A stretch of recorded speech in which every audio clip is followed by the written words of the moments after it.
What is up, our friends in film fandom, wherever you may be and however you may be watching and or listening? We appreciate you being here and giving us just a little bit of your time. We are, of course, The Harsh Truth. I am not Frank, but he is, in fact, here. I'm never going to stop making that joke. Oh, man. We have a good one for you today because this one right here, I don't think you'd be watching our goofy asses on YouTube if it were not for this movie. If it were not for this series. Thank you for that. He's still... Dad's letting me drive, but he's got his hand like on the wheel, just kind of half. His foot on the brake pedal. Oh, thank you so much for giving me the save. But yeah, I can't make the hetero life mate joke, but it writes itself. If there was ever a Silent Bob to my J or vice versa, it doesn't matter. It's all the same. I wouldn't want to do this movie with any other person than this gentleman right here. So you all know him, you love him. It's Frank. How are you this evening, sir? Yeah, I mean, of all the franchises that we've talked about, I mean, we've talked about how we like in our daily conversations we make references to like Anchorman and stuff like that. It's like this is the one movie that this entire franchise, the entire Askewniverse, like if there is a bedrock that our friendship is built on as its foundation, are these movies, and they're so wonderfully done, and we've had so much fun with them over the years. I'm really excited to be able to get into these movies and really break them down with somebody who I know loves them as much as I do.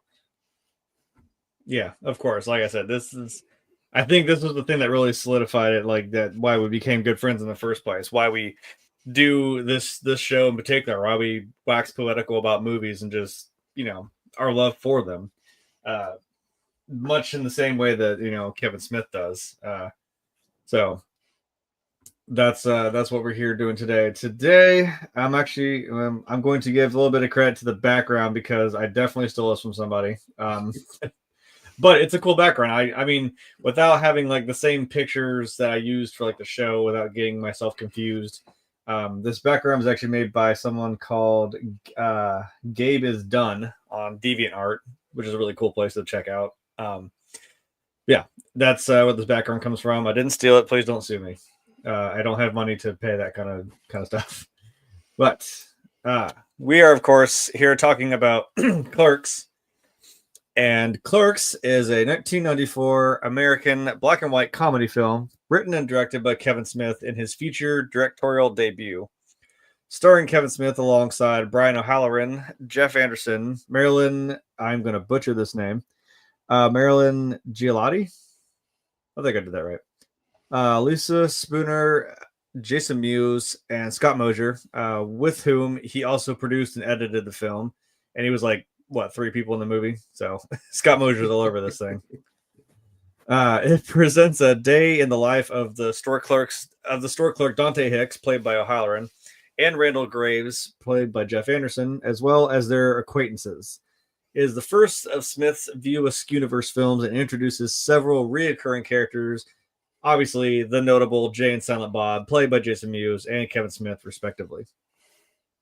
Clerks was initially shot for $27,575 before its film rights were purchased by Miramax Films, and $230,000 was spent on music licensing and editing.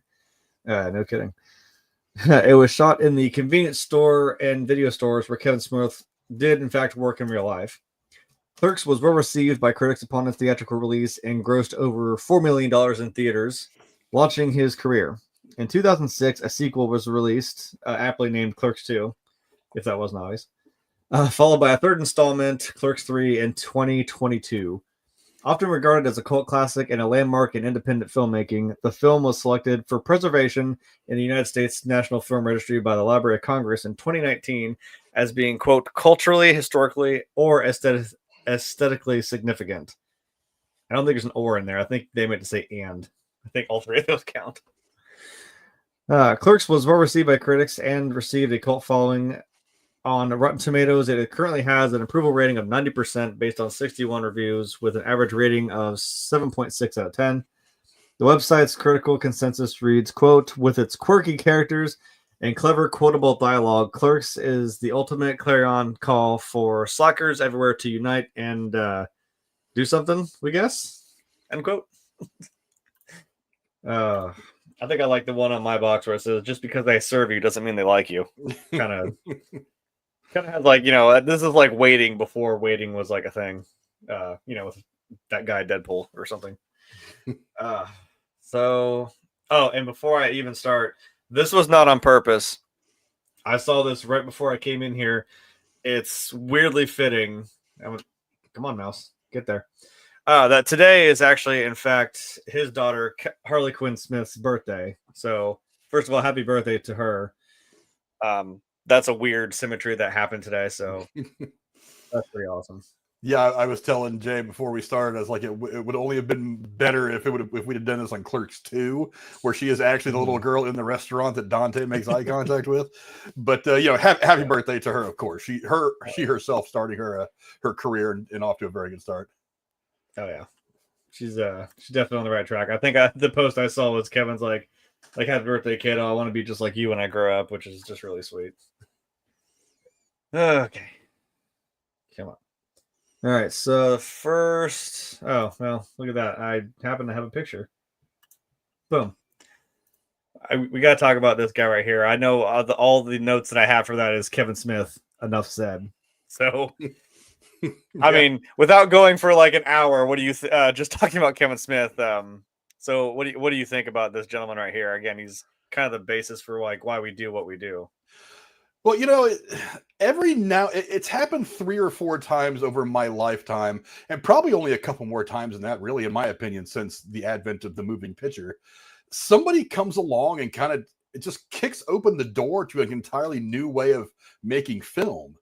And me and you go back all the time, 80s, 90s. We can all agree that pretty much everything after 2000 has been kind of iffy.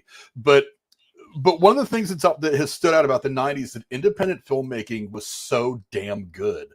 These small budget, very independent, from directors that are big now, but weren't necessarily big names back then. They were trying to find a way to tell a unique and different story in a different way, but they were kind of gate-kept by some of the other people in Hollywood that have been around for a while. Maybe certainly not intentionally, I don't think, but there was just this idea that this is how you make a movie, and that's how you're always going to make a movie. And then Kevin Smith comes along and, maxes out all his credit cards and sells everything and borrows money to make this black and white, whatever the hell is this movie that everybody relate. It's so different. It's so real. It's so grounded. I mean, it's very much a documentary of sorts. I mean, even Kevin Smith has said that the Clerks was his view of life in your 20s, and then Clerks 2 in the 30s, and so on and so on. And that he had used Dante and Randal as kind of a vehicle to describe what he thought life was in those different decades of your life, those different parts of your life. Him and Richard Linklater and some other guys came in the 90s and made some amazing movies. It's like another one I want to do is Dazed and Confused. Richard Linklater. I mean, at that time, a big director. Now it's a big bunch of stuff, but I mean, back then he was a guy who was making music videos in the cheap and doing commercials just to try to get his break. And then he comes up with Dazed and Confused, which is one of the top 5 coming of age movies of all time, in my opinion. This was the movie that really showed people that independent filmmaking is a fantastic way to get a story told to you in the film medium. And and I like that Kevin Smith has kept kind of that, even though he's done bigger stuff. I mean, he's done bigger budgets. Clerks have gotten bigger budgets, they've gone on, but it's like all of his movies are still very grounded. They're still him just wanting to tell his story, clearly not giving a shit if anybody likes it. He's just telling the story the way that he wants it to be told. And it's grounded, it's honest, it's real. It's some of the best filmmaking that has happened in the last 30 years. And it's all because this guy who, what was he in film school in Canada for like 3 months? It's like, something like that. Sometimes you're just a storyteller at heart. And if you get this big break, if you get this opportunity, you're gonna do something really special. I mean, it just for this movie specifically. I mean, I was thinking about it as I was watching this movie again last night. I actually broke into my DVDs, which I haven't even unpacked yet, and dug this movie out because I have the Criterion collection on DVD, and for this movie. And I'm sitting here watching it, and I'm like, this dialogue for a guy who had never made a movie, for a guy who had, he was really a virgin to this whole process. I mean, he was guerrilla filmmaking this whole thing. He was making it the place he worked, for Christ's sake.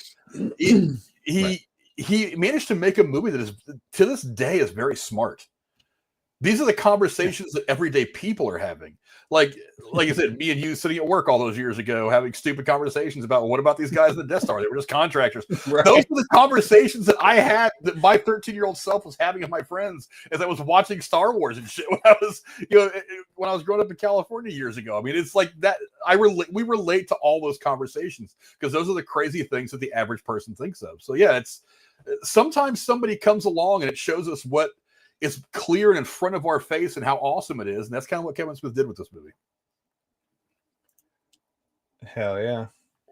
Okay. Apparently sending, oh, well, neat. Apparently sending emails to myself is not a thing I can do. And I put it somehow went in my spam, and I came and downloaded the damn attachment, which was just a picture of, I was trying to find a picture of, when I got to meet Kevin Smith and Jason Mewes at a Comic-Con. And not only were they there, kind of dipping into Clerks too. Like Rosario Dawson was right next door to Kevin Smith, and so was Brian O'Halloran was somewhere nearby. I watched him like come over and actually to her booth, like kind of give her a big hug, and a little smooch on the cheek, and I was like, well, that's really nice. So a lot of people from Clerks were there, which was really cool. Oh, I had to move it out of the spam. I'm sorry. I'm trying to find that picture. That was just for me. Because I want to put that up there. Maybe I'll put that in at the end. Not spam. But yeah. Kevin Smith, I don't know if you'll ever see this video or, of the thousands of people you've probably met before. I kind of wish that I would have had the chance to. There's a small story to this when I went to meet him in his booth.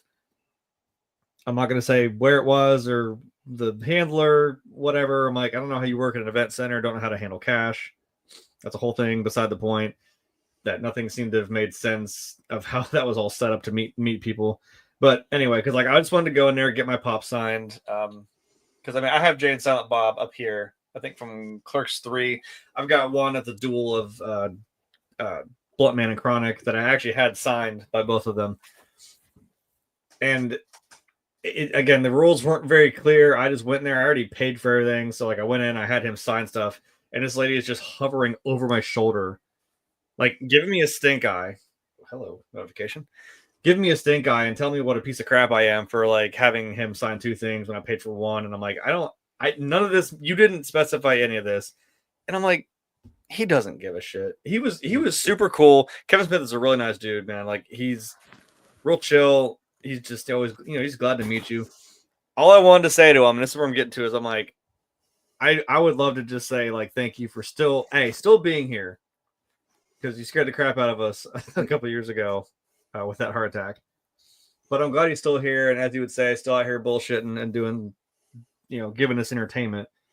And I'm like, that's why, me and you do what we do is because of him. So I don't know how many, I don't know why I went with the quote from the store, which I think I still have a picture of that somewhere.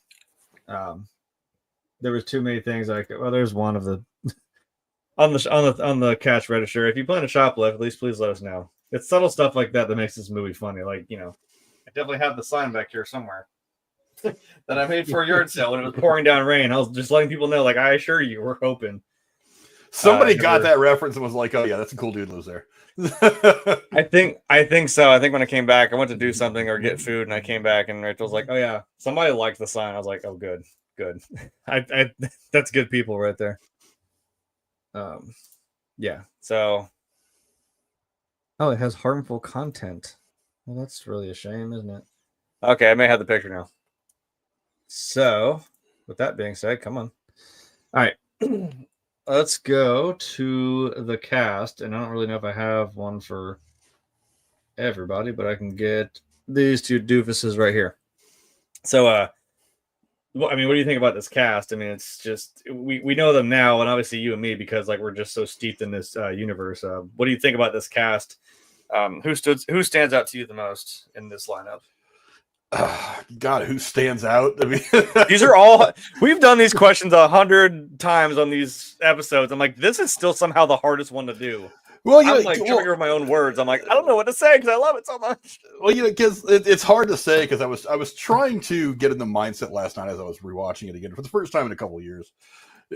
I'm trying to watch this movie with a fresh mind. I'm trying to act like I've never seen it before, but it's like 5 seconds into the movie, I'm speaking the dialogue along with the characters because I've already, I've pretty much got this movie memorized from opening credits to closing credits. But I mean, I honestly, I think it's just these two. I mean, it's easy to say that they carry the film. They're the ones that are in the film the most, have the most screen time, but it is this kind of really raw, not forced chemistry. I mean, you could tell that these guys have known each other for a while. They're not having conversations in movie speak where they're trying to inflect certain words, or they're trying to hit that certain line of dialogue. Like most actors will sit there and practice one line of dialogue. Do I put emphasis on this syllable or that syllable? How do I do this? They're just guys talking. There's no agenda to what they're saying. They're just two guys that are having a conversation, and they really are having a conversation like two guys would have a conversation if they're not on camera and just sitting around having a beer. It's like, really, you think about this? He's like, oh, of course I would, whatever. It's very as a matter of factly. So that back and forth between those two is really one of the things that makes this movie so awesome. I talked earlier about how it's grounded and real. You could see yourself being like walking into a convenience store and hearing these two guys talk about these crazy things. And that's what makes this movie so damn good, is that it's these two. These two carry everything. Now, obviously, there's other characters that come and go. Snowball's funny, and the egg smashing guy. They add a lot of weird color, but it is these two characters right here that are displaying what it was like to be 22 years old in the mid or early 90s, whenever in the world as it existed then. These were the two perfect examples of what it was like to be that person in that time. And I've never seen a movie get it as close. Even big budget movies that tried to be coming of age movies in the 90s. I've never seen a character or two characters get it that accurately. They're just two guys that are having conversations on camera. It's them. And at the time it was me, because I was slightly younger than them at the time they were making this movie. I think that's probably one of the reasons why I relate to them so much, is because I felt like I was them. I was these bums from New Jersey that were working in a convenience store, video store. I was them. So it made so much sense because I was talking to my friends in the same way back then. So yeah, it really is just both those two. I don't know if there's one on top of the other. Randal's certainly the funniest character, but and Dante the more stoic, maybe a little more thoughtful. But they play off each other beautifully. The chemistry is great. I mean, it's really the movie really does showcase those two. Yeah, they do. They do balance each other out pretty well. They, as a pair, and obviously as the pair of Jay and Silent Bob, I don't think we need to. That speaks for itself as well. That's another pair that just. It doesn't matter what they're doing. I'm just like we just watched Mallrats like a day or two before doing this one, and I'm just still sitting there like I'm giggling every time I see them because I'm just so happy because I'm like I don't know what they're gonna fucking do, but I don't care because it's just gonna be ridiculous, like. Going up the wall with like Silent Bob pulling out like a sex doll and pulling out something. He's pulling crap out of his jacket and finally gets a grapple gun and just all right. Where'd you get those wonderful toys? But and the other thing about it is like I would imagine that with all the things that you and I talk about in our friendship, our daily lives away from YouTube and whatever, that to us it's just conversation, but other people might walk by and be like, what are those two fucking nutbags talking about? But to us it's just a conversation. Right. That's just the way that we've talked for years and years and years. And that's what I get from these guys. It's like these customers walk in and they hear them having this weird conversation about the Death Star and porn movies and whatever crazy shit they're talking about. It sounds crazy to these customers that they're just kind of passing through, but to them it's a daily conversation. It's the thoughts that they have that go back and forth that they bounce off of each other to try to make sense out of the world. That's one of the things that's so great about their chemistry. Of course, look who has to show up to ruin the party. I think immediately. I think somehow he was the first one here. I don't know how that happened. I don't know who opened the gate and let him in. I mean, you got Tex in here. Well. Either he mic dropped or he did the job for Dr. Nick, and we got to keep the classic up. Nick came in at some point. Okay. Oh, he did. And Nick was just saying that Clerks 2 is his favorite. We're gonna have to have him on for Clerks 2. I mean, we're obviously gonna go through the Mewes and Smith one by one, so we'll definitely have Nick on for Clerks 2. Oh yeah, this is the first of that. Hello. They're coming to get you, Jack. I know. And of course, we got my mom in here as always. I mean, Okay, so I finally, as we were venting and doing whatever, I finally got the damn picture. But you know what? Now I'm going to save it for the end because it's been built up too much, and I don't want to ruin the payoff. Actually, I just hope the film. Jesus Christ! I hope the picture looks good. It's like a picture of a picture on my phone that I took, I don't know, a few years ago. So we'll get there. For cast. Jesus, I don't really know. I do. Where the hell? It's even harder because all these damn pictures are in black and white and they're grainy as hell. I can't. I even labeled them, but I'm still like, that one's Kevin Smith. That one's Dante. I'm like, great, but which one is it? Stupid. I do have a really badass. I'll go with this just because it's also a badass shot. I do like Veronica in this movie. I mean, because what other girl's going to come into your store and immediately just like torch people with a fucking fire extinguisher? She is kind of badass. I was like, look, Veronica's the one. Like, I sometimes, you do want to smack Dante in the head, be like, what is wrong with you, man? Like, this is a woman who, like I said, this is her introduction to the movie. Is like they're all fighting about. Actually, I have the guy right here. One of the first guys that comes in is a guy for the Chuli's gum that's on the counter, giving you like a scare speech about like, smoking's bad for you. Your lungs gonna look like this. This is a picture of a heart that's diseased. And you couldn't find out this old twat is just he's supposed to sell Chuli's gum, and I don't know if that's a really weird tactic, but if it works for you, man, I mean, whatever. And I'll have like the picture of like the mob that eventually comes in or just starts throwing cigarettes at Dante, but she shows up like that, just it takes the fire extinguisher and just tells them like, all right, get out, go and get. Veronica's a real one for sure. She's a lot of fun in this movie. Somewhere I have the picture of the lasagna, but we'll get to that. It's meaningful. Yeah, getting her back for the third one was by far one of the most important things that he could have done for that film, especially with how it all played out. We'll get to that when we do it. But fucking spoilers! I still actually haven't even watched it yet because I don't want to. I'm doing the same thing that Rachel did. She didn't want to watch the movie Serenity because she didn't want Firefly to end, and I'm like, I don't know if I want to do this because I know there's going to be some heavy shit in that. Well, movie. I mean, you'd have to know that most of the people were going to come back. Know. I mean, there's only one person, unfortunately, that wasn't able to be in the movie, and that was Spoonauer, the girl that played Caitlin. Okay. She passed away unfortunately several years ago, but yeah, I mean, you had to know he was bringing the whole band back. I mean, that's part of Kevin Smith. I think I saw a picture of that. Yeah, that's part of Kevin Smith's kind of meta way of making all the stuff, especially about stuff that he created in his universe. He's definitely very self-referential, and so not having any one of those people come back would have been weird. But yeah, like I said, I think I did see a picture of like all the people that had come back, and that is really cool to see. But I'm also kind of glad I didn't up until this point, because if we are going to go through these movies, it's that where I get that envy where I'm like, I wish I could watch a movie again for the first time. So I've seen 1 and 2, many times, but for this, I'll save it until we do 3, but that'll be the first time I've seen it. So yeah, you'll get a pretty honest review out of me for that one. Thankfully.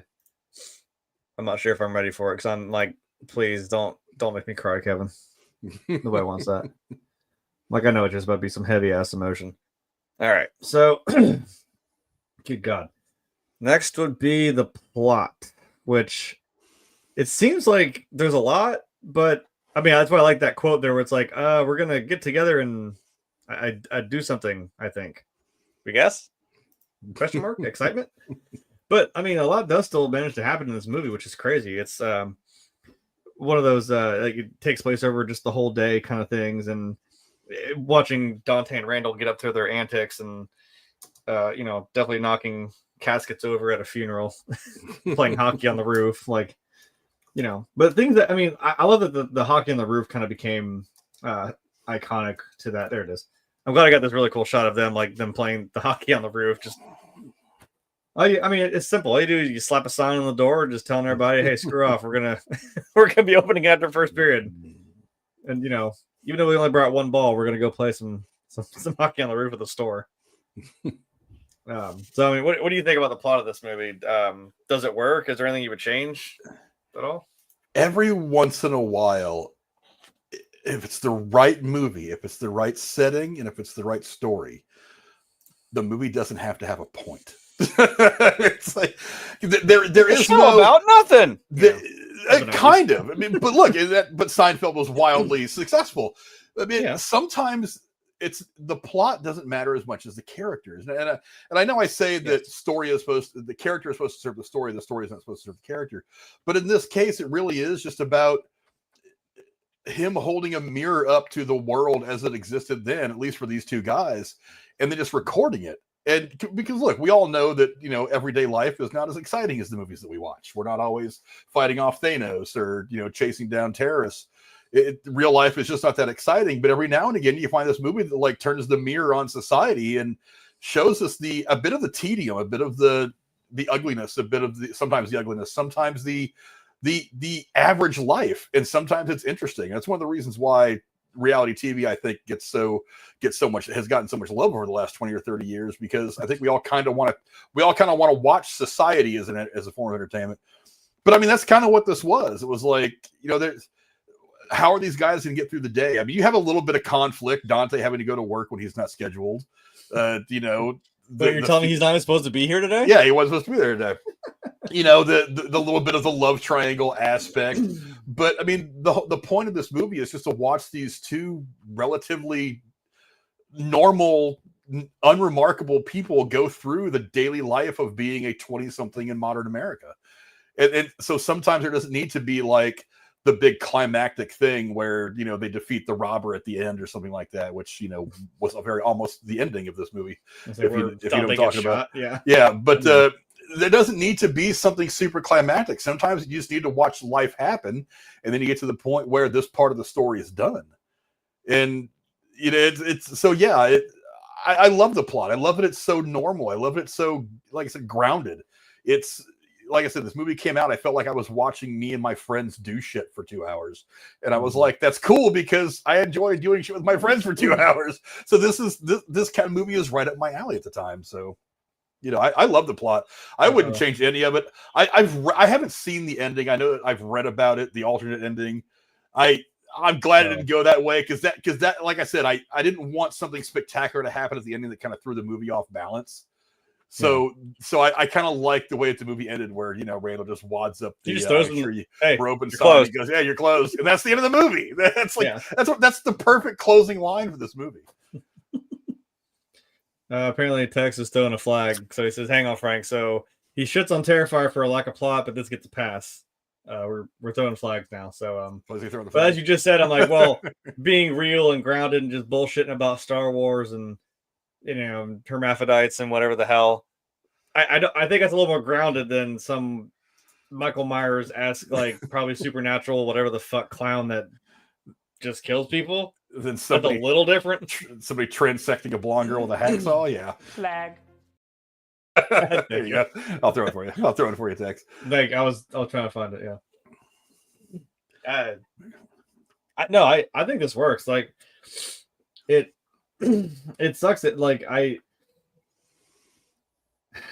love this movie for the same reason you're saying, that it's like it just seems like because I can't say I mean I was 2 years old, probably, you know, crapping my pants in 1994, so I obviously wasn't, you know, 22. I was 2 in that year. So, but being that I'm kind of out of time with that, so to speak, is like you said, it's still relatable. It's like I can still see myself, like I've just sat around and bullshit with my friends, and I kind of wonder to other people, like this seems normal to me, but to other people, like maybe that have witnessed just me and my friends just screwing around in public and just talking about God knows what, like, yeah, what do they think of? Like, what part of that did you hear? Is it out of context? If I really say, you know, you heard it's like, was it in context, or were you really talking about chicks with dicks? Like, no, that's what I was talking about. You know. So but it's one of those movies. It's still relatable. Yeah, it's one of those movies that every 20-year-old can watch and like understand. Even though that, like, because like the technology was kind of at a time, I kind of giggled when I saw him on the payphone calling the newspaper to try to make sure there wasn't a typo in that article. Oh God, I was just like, any modern day, of course, we'd use cell phones, but I mean, but even being that out of time, it's like every 20-year-old or early 20-year-old that watches this can be like, oh, I get it. It's not overbearing. It's just like, I get it. This movie understands me as a person as I exist now, not just they're showing me what they think. It's like it's like I said, it's turning the mirror on the audience and showing that young 20-something their life. And I've read that, over the years that people have seen this movie and they're like, oh, it kind of made me get off my ass and stop working at that shitty convenience store in Hoboken, the shitty convenience store in Dallas, the shitty convenience store in Seattle, and like get up and do something with my life, because as much as I was entertained by Dante and Randal and their hijinks, I didn't want to be there forever. So it promoted me to get out and do something, and now I've gone to school and done whatever. So yeah, this movie is awesome. And what's fun is I was talking to my 17-year-old about this earlier today. He said, "What movie you guys reviewing tonight?" So we're doing Clerks. He goes, "I haven't seen it." And I'm like, "Well, we have some homework to do this summer. We're gonna go the Askewniverse movies one by one. We're gonna go down taking some notes." Because I mentioned Jay and Silent Bob, and he has seen a few Jay and Silent Bob movies. I mean, I think he's seen like cultural icons. Yeah, I mean, so he's seen them, but but I told him, I was like, he's going to be 18 in August. I'm like, I want you to start with Clerks and work your way through. I was like, because Clerks is right about where you are now. I was going to say, you're in your Clerks phase. I'm like, wait, I'm 32. I'm like, I'm in my Clerks 2 phase right now. Like, wait a minute. Yeah, just in the, I was like, you're just getting into in that age where I was a little bit younger when these movies first came out, because I was probably like 20 or so when these movies came out. But it's like, I was like, you're right in that range. It's like, I want you to kind of start with Clerks 1 and just kind of, and grow with the characters, grow with the Askewniverse as much as you can, because all the movies are out there. You can basically watch them all in a weekend if you wanted to, and just kind of try to grow with these movies a little bit and try to learn to understand them. I really do feel like at times that this entire franchise it's a lot like the movie Parenthood that I love so much, with the Ron Howard directed film. It's like I watch that movie every couple of years, and I see it from a different perspective, because it's like when I was young, when the movie came out in the 90s, I kind of identified with that awkward kid a little more. And then as I got a little older, I kind of identified with the younger brother of Gil's younger brother in the movie, who's kind of a fuck up. And then as I got a little bit older, became a dad, and got into that world, I identified with the Gil character a little more. And now as I'm getting closer and closer to eventually one day becoming a grandparent, perish the thought, I'm going to identify a lot more with Jason Robards' character. So it's like, as I age, that movie, every 10 or 15 years, that movie takes a different, I watch it through different eyes, and it's like I'm watching it for the first time again. And I really do feel that at times, especially just the Clerks movies individually, 1, 2, and 3. It's like I've been at the 20s, I've been at the 30s, and now I'm kind of at the part of 3 where I'm like, okay, now I'm still trying to figure some things out the way these guys are trying to figure some things out, and I've kind of grown up along with these guys, and hopefully my boys will watch it and kind of get the same feeling. And if not this, then maybe another franchise that maybe tries to find a way to relate to them, and they can grow up with that. But I mean, I don't know that anybody could do it as good as Kevin Smith did. Yeah, see, I didn't even call you old. I didn't even say, hey, Frank's probably in his Clerks 3 phase. I'm like, I didn't say that. I am. but that's the brilliance of it all. It's like, and even Kevin Smith kind of realizes. Even Kevin Smith kind of realizes, like what he said about, Clerks 1 was how I viewed life in my 20s, Clerks 2 in my 30s. And at the time, this was way before Clerks 3, where he even really had a script for it. He's like, if I go back, if I want to talk about life, as I get older, I'm going to use Dante and Randal as that vehicle to tell that story and to give you my impression of what it's like to be at that time in your life. So yeah, it's kind of perfectly done. Yeah, I love it. And like I said, I love, we've been kind of going through some of these movies from the 90s, like we did like Reservoir Dogs a few weeks ago, and then now we're getting kind of getting to the Askewniverse, and it's like I said, there's something about this that I really love, is that it's like I could sit down and then just listen to Kevin Smith just bullshit about movies or anything. I could listen to this man talk about anything, lived experiences, something specific. Is like I watched him talk about a whole. I think right before it was like he did not a panel, but he was showing a movie, and people were asking questions, and someone asked like, "What's your favorite soundtrack?" Like or like a specific song to a movie, and he was like, "Ooh, that's a good fucking question," and and then the whole lot, they were just going back and forth talking about different movies they loved. I could listen to this man talk about that for hours and never get bored. I feel like it's one of the people that I would just love to actually, if I could have the chance to just talk about anything with, this would be the man to do it. Because I like that he is still kind of down to earth, and he's still pretty, very relatable individual. And it's like, this is something, because like I love movies too, and I love watching movies, and he does this because he makes movies that he's like, I want to see stuff I want to see, or stuff that it's like, he made these movies about his kind of like a mirror of his own life in those eras of his life. But it's like, it's a weird thing of seeing all these movies now, and I'm like, I wanted to. I almost feel like what's the guy's name from another good '90s movie, Office Space, where he's like, I had an idea once. Oh yeah, I forget. I'm drawing a blank of the name. Character's name, yeah. I know who you're talking about, but yeah, I know who you're talking about the board game, right? It was a jump to conclusions, Matt. Yeah. See what it was a mat with conclusions that you would jump to. Gotta be honest, that sounds like a really terrible idea. But everything sounds like a terrible idea until somebody says, "Hey, this is kind of cool." Actually, they try it and they're like, "Hey, wait a minute, there's a place for this somewhere." You really think the pet rock was a good idea? Yeah, the guy made $1 million. I mean, really, when you think all the stuff's been done, it's like, nah, you don't know. And you sit there and look at something really simple, and you're like, damn it, why didn't I think of that? I did think of something once, and I actually saw it in action more recently. There's like Roombas, but they're like, they mow lawns. And I was like, I had that idea in like 6th grade. Somebody owes me some fucking money because I made that up in like 6th grade. I actually saw one the other day. I was like, God, this thing sucks so bad. This lawn looks like shit. Right.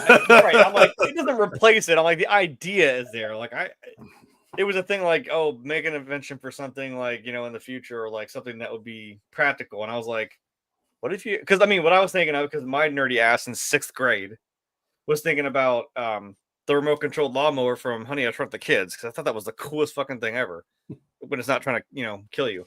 But I was like, wait a minute, that'd be a cool idea. Just lop the handle off. I mean, you could just remote control it. You don't have to, and for people with, mobility issues, anything that you couldn't get up and actually mow a lawn. I was like, this is a good idea. And then, what, 20 some plus years later, now I see them out mowing lawns, and I'm like, I had an idea once.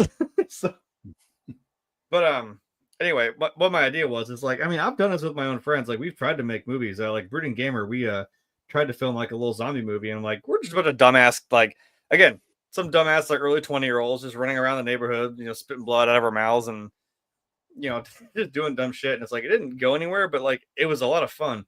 So I love that. Like, it kind of weirdly inspires me to like do stuff. Like, I know you've asked me before about stuff about doing a horror movie, and I'm like, I had an idea just rolled into my head out of nowhere about a different one, like for kind of Reservoir Dog-ish, but just From Dusk Till Dawn kind of.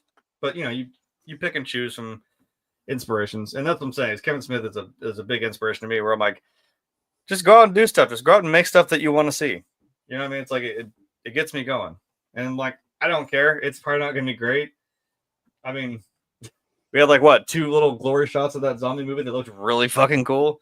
Like, you see feet dragging on the ground, you see a gun hit the floor, and then like blood falls. There's like a cool sunset in the background. It gives it this really eerie tone, and cut to black. Title card. But alas, that was it. Also, the puke I made for that movie tasted really good because it was like cinnamon. It was like cinnamon. Hey, behind the scenes, it was cinnamon oatmeal, like water and milk, and I actually drank a little bit out of the bowl we had. It was pretty good. Props to my friend who was okay with throwing up, quote unquote, multiple times on camera. So she is also a real one because she's a theater kid. She gets it. Oh, thank you, Tex. Frankenhooker, Final Destination Bloodline should be enough to scare you away from automated lawnmowers. Not only that, but Dead Alive. I've never seen a man pick up a lawnmower and kill zombies with it, but that also happened. Now that I've gone completely off the rails talking about the plot, I have in fact lost the plot completely. But yeah, no, it feels like we said, it feels very real. Like, you get where's some of the like stuff that you don't realize. Like, if I show this, it's like, if you know why this is about to be really bad. Excuse me, like stuff that's like set up that you don't. It's when you watch it again, you realize, oh wait, oh dear God, that's gonna come into play later with the old man. Which I mean, I'll get into that in a bit. maybe get into it's not the best phrase. I apologize. I'm so sorry. And you got and like you said, you got quirky like characters like when like I love that scene like of where Randall and Dante are just kind of behind the counter, just like observing. They're like talking about these weird people that they encounter on a day-to-day basis. Like one of my favorite quotes is from Randall where he's like, "This job would be great if it weren't for the customers." I'm like, that's a real line. I've been saying that for years since I've seen this movie. It's trying to be great if it weren't for all the damn customers. Like, you got this guy, and it's like, I like how they just kind of sit back, and it's the same thing. It's like them observing these customers, which is funny because in a way, like when you see the customers, like observing them again, talking about, Star Wars and whatever else. So it's funny turning it around. They're like, oh yeah, this guy's he's just searching for the perfect carton of eggs. And he's like, you can't just switch them. He's like, no, they all have to be from the same carton. And they're like, oh yeah, he's definitely a guidance counselor because only something like that would drive you that fucking mad. And I love this little cameo here when he talks about the milk lady trying to search all the way to the back of friggin' Narnia for like the best expiration date that she thinks the milk's gonna not expire in like a decade, as he says. And it's a cameo by Kevin Smith's mom, so I mean, yes, it is. That's also cool. I don't know if that was in trivia, but I wanted to say that because I love that she's the milk lady, like trying to find the right, whichever milk's gonna last the longest. Which is pretty funny. That was a damn picture of Dante on the phone. I'm sorry, I could not for the life of me find that. That's you want a very 90s-esque picture. Like the longer you look at this, the worse it gets. Because I'm like, oh look, there's Kodak. That's called film, kids. That used to go in cameras. Yeah, you should take pictures with it. That right there, that big hunk of that big metal thing. That's a phone with a wire. Corded one, yeah, a corded phone. Yeah, you can't just run off with that thing. I mean, yeah, you're gonna get syphilis in your ear because you put up to it because God knows what what it's been through. But hey, don't make them collect calls as fast as you can. Yeah, no, it's and like I was talking about with Office Space. It's like I've shown that movie to some friends, and it's like you don't even have to work an office job or like this. You don't even have to work a convenience store or a video store job to like understand that it's like no, what they're saying is still you get it. Like that's what makes this work. It's like no, this isn't like a Marvel movie. There aren't like superheroes flying around and doing crazy shit. It's just these two guys that work in stores next to each other. I love these out of context because you're like, oh, that's interesting. See, he's on the phone with a customer. No, Randall's ordering some videotapes of a very dubious nature, with the two customers being this mom and this poor kid. That's he's just railing off these fucking these titles of these adult films, which is hilarious. Yeah, they were not suitable for work.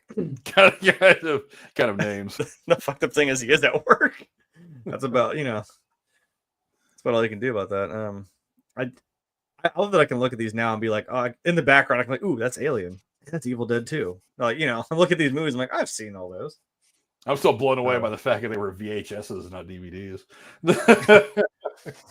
By the way, kids, that's what that used to be. That's what it was a big thing you put in your VCR. I'm that old. I can see Kentucky Fried Movie. That's a good movie. Breakfast Club. I can see on there. Ferris Full Metal Bueller, Jacket. Roger and Me. Henry. Is it Portrait of a Serial Killer? I don't know. Let's see. It looks kind of like Karate Kid. I can't quite tell.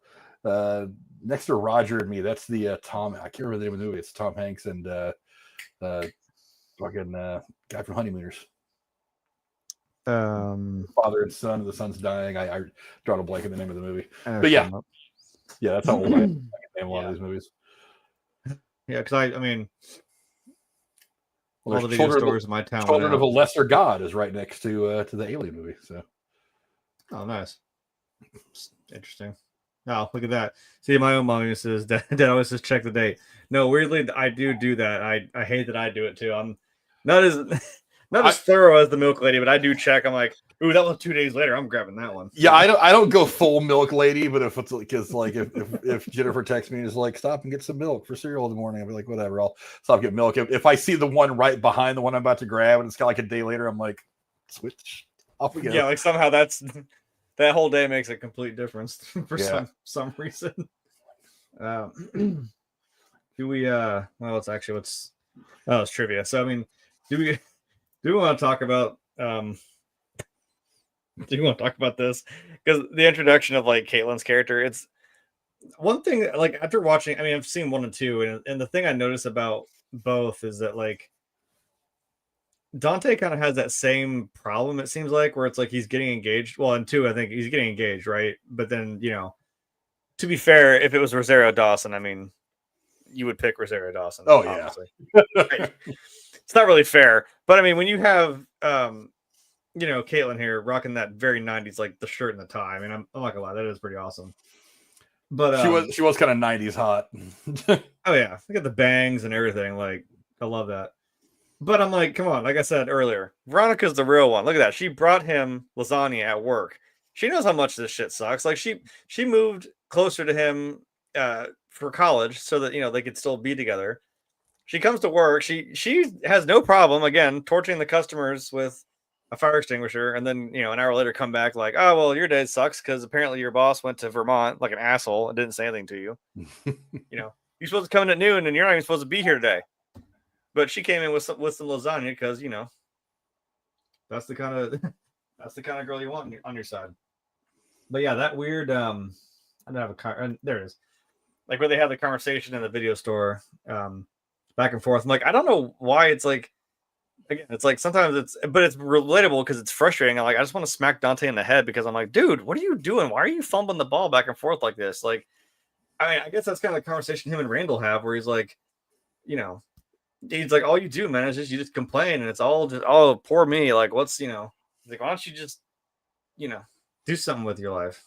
And he's always just like, I can't do anything about it. It's like, no, there are things you can do.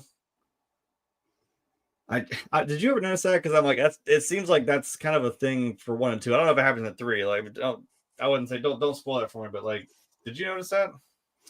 Yeah, I'll spoil this much for you. 3 because of the events that happen between 2 and 3 that aren't on camera, that aren't actually in the movie. It takes a bit of a different turn for Dante, but yeah, it is kind of a running gag. And I will tell you that 3 gives him similar themes, but not through the women. So that kind of thing. I mean, you have to see it to understand. Yeah, I'll see it without going to too many spoilery stuff. I can say they kind of give him the same issue, but in a much different, much more emotional form. But I mean, dude, we were all. Look, every guy when he's 22 years old is a moron. And I'm totally confident in saying that because I was once a 22-year-old 150 years ago and I was a moron. I tell people, I'm like, I used to be young and stupid. Now I'm just, stupid. Now I'm just stupid. Yeah. Right. But, yeah, I mean, and again, that's one of the reasons why, especially guys, because women will not always, at least a lot of them that I've done, I'm speaking in generalities, will not look back on their youth and be like, oh, I was kind of dumb. No, I made those decisions. They're my truth. And guys will look back at our own lives and be like, God, we were so fucking dumb then. Why did we do something so dumb? It's like we can't do anything about it. Made sense to you, yeah. Yeah, I mean, well, that's the thing. It's not even that it made sense. It's like that old jibe about following the little head instead of the big head. That's kind of what he's doing because he's obviously going for the hotter girl, not recognizing that the better woman is certainly Veronica.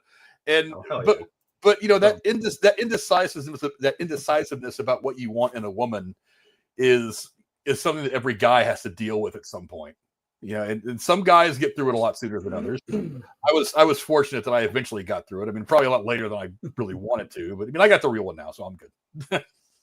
I mean, also, like, I always love this shot because it was just really sweet. I'm like, they're just behind the counter, and he puts the sign up and says, like, yeah, just leave the change. I mean, he's like, yeah, people only come in here for the coffee and the newspaper in the morning, so kind of slow.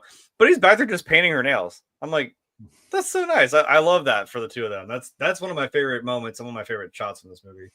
Well, I mean, I'm glad you said, like, do you ever think do you think a girl ever looks back and thinks like, man, I sucked 37 dicks once in a row? In a row? I could not. I think we've watched Clerks before, but I still had to quote it. She's like, my girlfriend sucked 37 dicks in a row. In a row? Like, God damn it! At least I wasn't. At least I wasn't 30. I love this guy. Hey, don't suck any dick on the way to the parking lot. And this guy's like, He just falls hey, there. hey, you get back here. Oh god damn it. That shit's funny.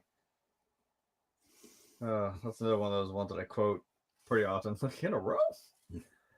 I'm glad I got this one of a. So I don't know. I understand the whole like kind of being dumb thing where you don't. It doesn't seem like logic, kind of precedes your, decision making. But okay, there it is. I'm glad I found this because that guy's arm is. I don't know if we're gonna get demonetized for that, but I'm glad that guy's arm is perfectly placed. I'm not about to. It wasn't showing anything. It was just a bulge underneath the sheet. Well, you know what it was. I'm just. We all know what it was, but it could have been anything. We know. The kids don't know, but we know. And poor Caitlin didn't know either. She knew what I said. She found out. She kind of knew. I think she knew the motions, is what I'm saying. Remember the old man I talked about? I think you have it in the trivia about a different customer, which I'm going to bring up later. But like this guy, it's like I love the monotony of it. Like I didn't get the picture of Randal not paying attention at all and just handing the little like 4-year-old girl cigarettes because she had money. And he was not paying attention at all, just reading his comic or whatever. Oh, excuse me. But like stuff like that comes back to bite you. Like Dante gets served like a $500 fine for serving tobacco to a 4-year-old. It's like in the haze, you don't even realize, you don't think about it. You see so many people come in every day. It's like this old man comes in and it's a funny scene. It's this static shot here, and he comes to be like, "Hey, can I get some something to read? Back there, get one of those from the back right there." He just walks off, comes back. Oh, I hate to bother you again, Sonny, but what kind of toilet paper you got back there? You got the soft stuff or the rough stuff? I don't know, the rough stuff. Okay. So he comes back? Do you think you could give me one of the soft? It's like, dude, just get out, okay? You don't think about it. Use your hand for all I care. Right, man. Just scoop it out. I don't care at this point. But after Dante makes the dumb decision to again, as not as hot as she is, she even gets all changed, and Dante puts his little weird sweater on, and Randall's definitely watching Chicks with Dicks just right in the middle of the store, which is funny. It's getting close to closing time, so it doesn't really matter. And he's like, oh yeah, the lights always go out in the bathroom at 5:00, and they don't realize oh yeah, someone's in there, and for some reason Caitlin thinks oh, I'm gonna go back there. It's Dante, and as soon as somewhere I've got that picture of them in the store, and he's like that wasn't me. What are you talking about? I'm glad I labeled this one Caitlin's gonna need therapy, because she definitely did some stuff. That old man back there died. It was back for the whole. It's back there for the last 2/3 of the movie. Yeah, she did some things. Did some things, man. In the dark. Yeah, I even love this scene here where I don't know if it's where Randall's maybe he's trying to be a good friend, and he tells Veronica about Caitlin, and he doesn't love her anymore, and of course she goes in there all rightfully so, goes in there kicks Dante's ass to the ground, dude, when are you gonna get your shit together and open your fucking eyes for once, man. And I love that this conversation too on the floor with all the candy bars and shit everywhere, because of course Dante finds out about it and strangles Randall half to death over it. But again, it's a conversation they need to have. Yeah, I thought it was funny as I was watching it last night that Randall's telling Veronica about all this shit, but then he's sitting in this scene telling Dante that Veronica's the one. So I'm or that she's the better choice, either way. But I was just why would you tell her then about Caitlin? Why would you not first get to Dante and be like, hey, bro, do what you're going to do. I got your back. But the reality is Veronica's probably the better choice here for reasons A, B, and C, rather than kind of blow it up for him and then tell him that he made the mistake later on. I don't know if that was just let him make the choice, I guess. Well, that's the thing, is you're taking the choice out of his hands by telling Veronica all this stuff before Dante has a chance to come to his senses and decide, oh, wait a minute, maybe I should go the other way because that's the better choice. So he kind of he kind of takes the decision away from Dante in that moment. I don't know if that was a narrative slip in the story, but I mean, it all worked out in the end because it all leads to that scene where they're sitting there on the floor after throwing each other around a little bit. And that's the one point in the movie where you're like, oh, I just thought I was watching these two 20-year-old doofuses kind of, stumble their way through life and, going to funerals and knocking over caskets and selling to 4-year-olds. There's that one quick shot at the end that's the message that gets spurned, obviously kicked off a few minutes earlier by Kevin Smith's one line. The one line that he has. The one line that he has is Silent Bob in every movie. Whether it's this or the story about forever chasing Amy and whatnot. But we'll get to that one eventually. But it's you kind of realize you're like, oh, wait a minute, there is a message here of sorts. Not something anything overarching, but just like there's that moment where you're learning the lesson that a movie needs to teach you. So it was a good ending for that, but I don't understand. I never understood why Randal blows the whole thing up before Dante even has the chance to make the right decision. And I'm pretty sure you weren't also banking on the fact that some old man died in your bathroom. So true, he couldn't have known. I mean, there's no way in hell. Apparently, we have confirmation. Apparently, women do think back on it too. So, I'm saying of the women that I've dated, I'm pretty sure that many of them do not look back and be like, "Oh, I probably screwed this up." They're like, "No, you were the bad guys. Guys, the bad. Other people are the bad guys. I'm the one that made all the right decisions."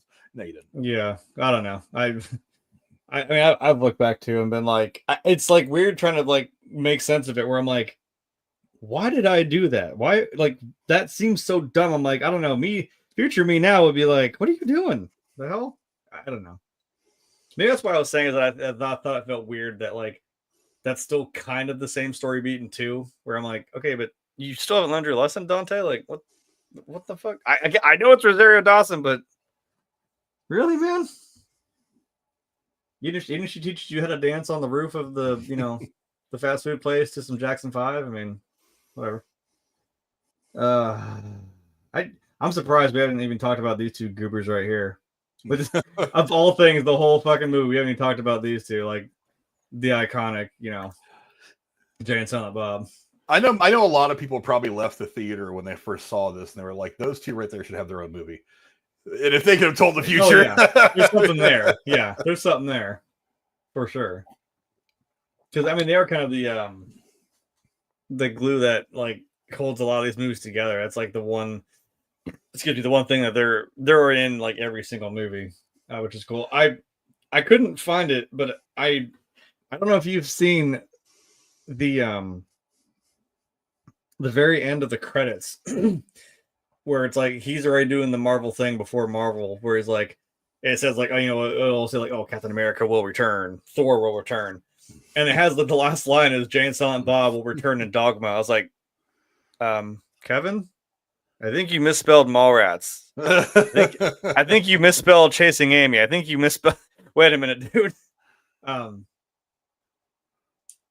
think I narratively know why, because I'm like, I think didn't he make or he tried to make like, or he wrote the thing up for Dogma like first, and then like ended up making Clerks instead, or like he had the idea for it or something. I think first. I forget. I mean, I know. I mean, what was I watching recently? A movie that came out in the mid '80s that actually was spurned from an idea that the writer had like in the late '60s, but he didn't really he hadn't really cracked the story or the characters. He wasn't comfortable with it. And then at some point in the late '70s, he's scribbling notes about this thing, and he finally has that moment of inspiration where it all kind of comes together in his head.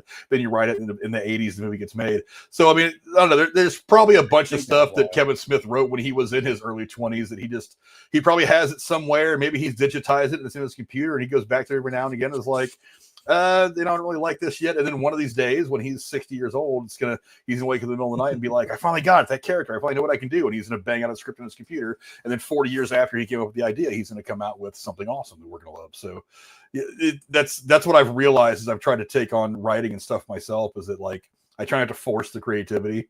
I'll try to wait until I have like that moment of inspiration, and then I'll sit down and I'll go as long as it's there. And then if it stops, and I'm like, okay, that's where I'm stopping. I'm not going to try to push it. I'm going to let it happen because it's going to feel so much better. So I mean, It doesn't matter. Bottom line is he made the movies and they're all awesome. I would love to sit with Kevin Smith and ask him, like, when you were writing Clerks, before you had any writing deals, before you became Kevin Smith, the director and the famous creator and all that, would you ever have imagined that Jay and Silent Bob would be, of all the characters in the Askewniverse, would be like the headliners, that they would be? That, I mean, did you write Clerks thinking that one of these days? Yeah. Did you think that one of these days? Did you think that one of these days you'd be doing a Jay and Silent Bob Strike Back and Jay and Silent Bob the reboot? That they would become like the biggest characters in this universe. Oh yeah, and they would be the ones that are the driving factor behind it all. I mean, the connective tissue would have made perfect sense. But it's like, would you imagine that they would have become like their own thing? I don't know that he wrote this thing. I mean, because honestly, he didn't even write it for himself, really. He wasn't even planning on playing Silent Bob. So I don't know that he necessarily planned on those two characters being the ones that became so big out of all this creative efforts in this universe. It would be interesting to see how he saw it happening, whether he planned on it happening, how he decided to pivot a little bit and give Jay and Silent Bob a little more depth, grow their characters out a little more, and then hit us with Jay and Silent Bob Strike Back and kind of let them carry their own thing. I'd be interested to see how he saw that happening in his mind as it was happening. Yeah.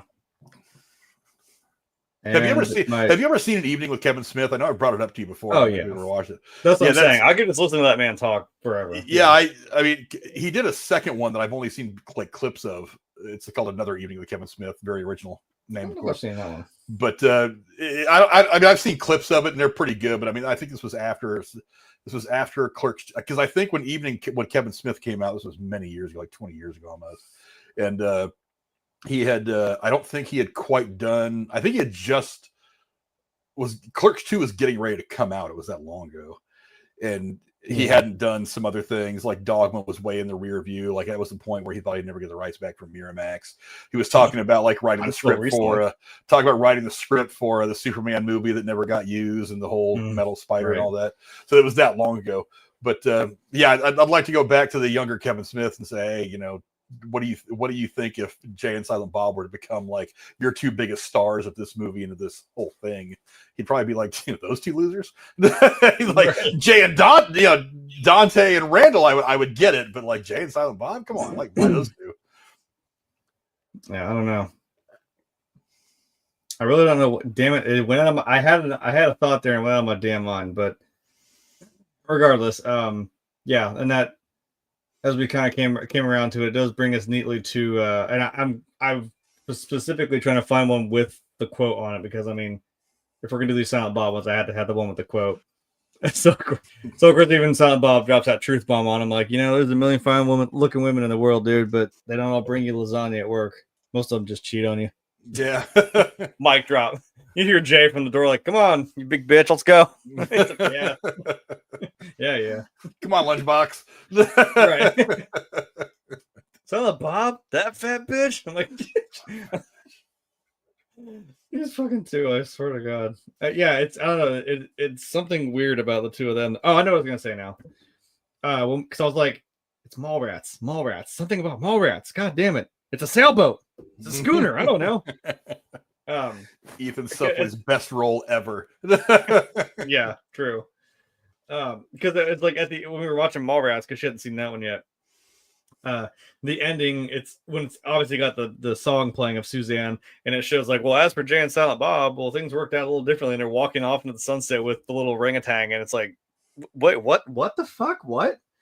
She even said, she's like, what? I was like, it'll make more sense in Jay and Silent Bob Strike Back. Just don't. I had to forget. I was like, oh yeah, I forgot they walk off with the orangutan at the end of Mallrats. I'm like, that'll make sense in like 3 movies. Like, just let it happen. We'll get there. Yeah, we'll eventually get around to it. All right. Well, now that we've beaten the plot to death, this next thing will be the trivia. What do we have? Kevin Smith. That's the first two words I see on the screen. So I guess we can go back. And let me first say that, like, as I was Go getting ahead. some trivia together for this, as I was getting the show notes together, I was just like, I feel like there is no trivia that either me or Jay is not going to already know. That this is one of it's like me trying to find Texas Chainsaw Massacre trivia that Tex doesn't already know. It's like, so I had like copied and pasted a few things I thought were interesting, and I was just like, you know what? I was going to let Jay do this because this is going to be his show anyway. So no, and you let's have these pieces of trivia and have some fun with them, and I'll just kind of let him do his thing. Oh, and you misunderstand. I was like, I would copy and paste everything. That's the problem. Is I'm like, there is so much I could just talk about this for the whole night. Oh yeah, that's the problem. All right. Kevin Smith, a keen comic book fan, sold a large part of his collection to help fund this film. He has since been able to buy most of them back. Yeah, like we said, you've sold like what else? Comic books, like his car, like a whole bunch of just to finance this film, which is pretty wild. Yeah, I think I saw that he had maxed out his credit card, borrowed $3,000 from relatives, and sold a lot of his comic books, and raised something like $27,500 to make the film. And I was just like, sometimes the universe has a way of repaying, really just going balls deep into whatever your passion is. So, and thankfully, this was the universe putting things where it needs to be. Every now and again, it does it. The universe doesn't handle things perfectly. So, yeah. Oh man! All right. Kevin Smith, as we mentioned, worked in the store where they shot the film. They shot for 21 straight nights. Holy crap! He would clock in at 6 a.m. and finish at 11 p.m. They would then shoot until 4 in the morning. After which he would try to go grab an hour or two of sleep before getting right back to work.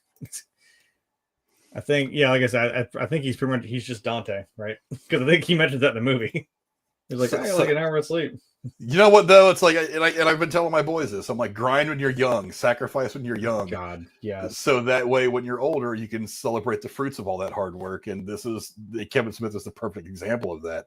He sacrificed when he was young. He put in those 21-hour days, and even now, I mean, I think one of the things that ultimately led to his heart problems was that he's like, if you hear his work ethic, it's like because they tell you don't edit while you're creating.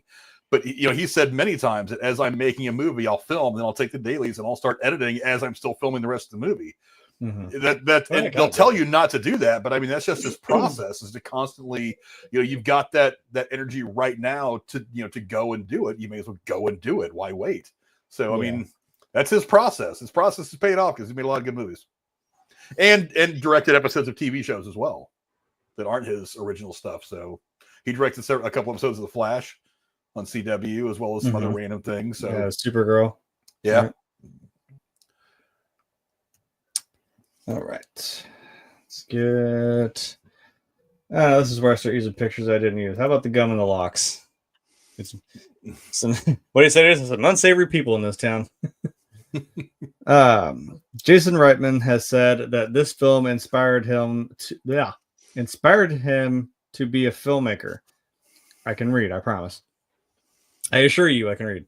Reitman later told Kevin Smith this, which led to Smith to jokingly quip, "You're the son of Ivan Reitman. You grew up on the set of Ghostbusters and Stripes. It took me to let you know that you could be a director." That's kind of fair, yeah. I don't know. I guess maybe sometimes you don't want to go into the thing your dad went into, especially when you're talking about filmmaking, which can be such a high pressure environment anyway. But you know what? He found his way. That's the important part. He found his way because he's made good movies as well. So yeah, which what was it the other day? I saw like a thing. He's the kid in like Ghostbusters 2 who tells Dan Aykroyd like, "My dad says you guys are full of crap," and I'm like, "That's funny because your dad made the movie, kid." That always made me laugh. Okay, let's get one of where's Dante? There he is. He's not even supposed to be here, but I still found you. There you are. Clerks is loosely based on the Divine Comedy by Dante. Oh, I hate you for making me say these names. Alighieri. Okay, I got there. By Dante Alighieri, hence the name of the protagonist, Dante Hicks. There are also 9 breaks in the movie to represent the 9 rings of hell. I think I noticed that, like all these little I didn't get any of them, but like the interludes of this where it says like, Dante, Yeah. Jane Silent Bob, Randall, and there's all the other ones that are in between of like that kind of represent like as it's going, like Harbinger and like others.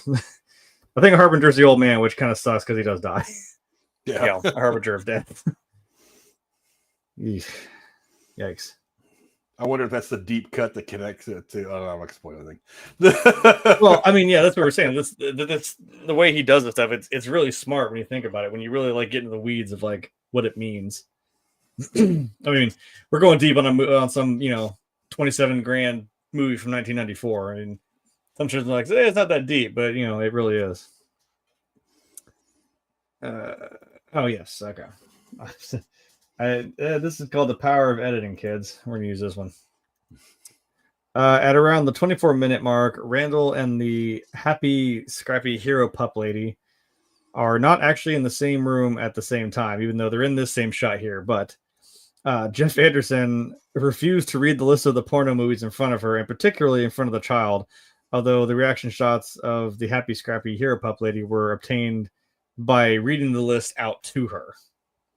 Yeah, it's like this is the power of editing. It's like, yes, when you have like people don't realize sometimes, I'm like, they may not be in the same room or in the same, be on set the same time that day. So it's like you have a shot of her reacting to it, which I mean that's fair. I mean, I don't think the kids even paying attention anyway. But like this to establish, yes, they're in the same room, and you cut back and forth, and they got this real close in, pushed up, shot of just Randall just talking about all these crazy porno movies he's ordering.